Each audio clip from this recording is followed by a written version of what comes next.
In this video, I'm going to show you where did your sweet tooth come from, the problems associated with it, and how to tame it by revealing a secret. And you're going to love this.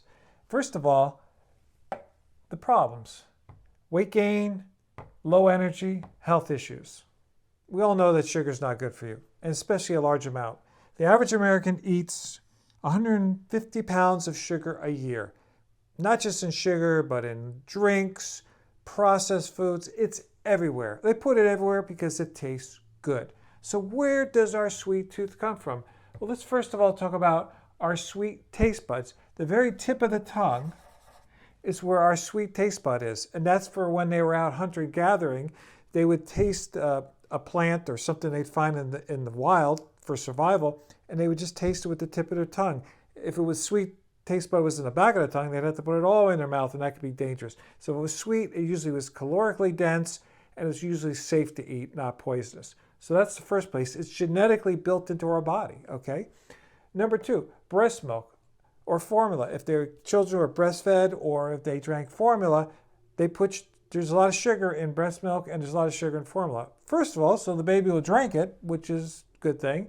And another thing is, the baby is at a time when it's growing probably as fast as an entire life, so it needs all those extra calories to grow into a child, into an adult.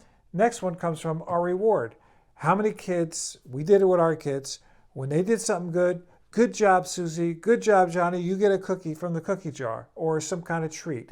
That's what we did back then, and we still do it today. So kids are rewarded.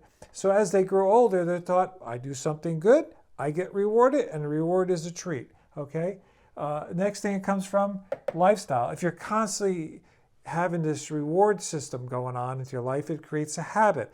And then so every time you've had a day where you want a reward, you just eat it all the time. You have it for breakfast, lunch, and dinner. And then you snack on candy or sweets or soft drinks or something, or processed foods with a lot of sugar in it. And then the secret is stress.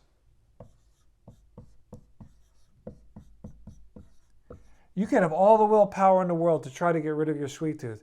You're not going to do it if you're stressed out. Why is that? Because the more stress you have, the more you crave sweets.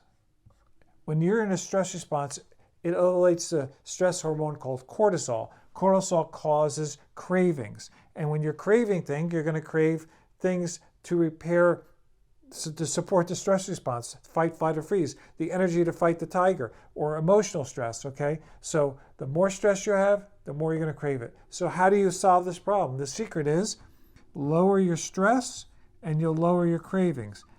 That's what this book, The Stress-Free Diet, is all about. And I can guarantee this works. I haven't had sugar in 25 years. I tell people my wife is so sweet, I don't need to eat sugar. And that's true.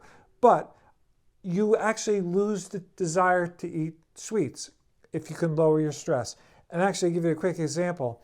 I was at a party once and I picked up one of those red cups that I thought had my water in it, and it was someone's soft drink. And I tasted it. I was like, oh, it tasted so sweet because I'm just not used to it. So I have no craving for sweets at all. Okay? Where can you get the stress-free diet? It's available on the world's largest river. And as always, thanks for watching.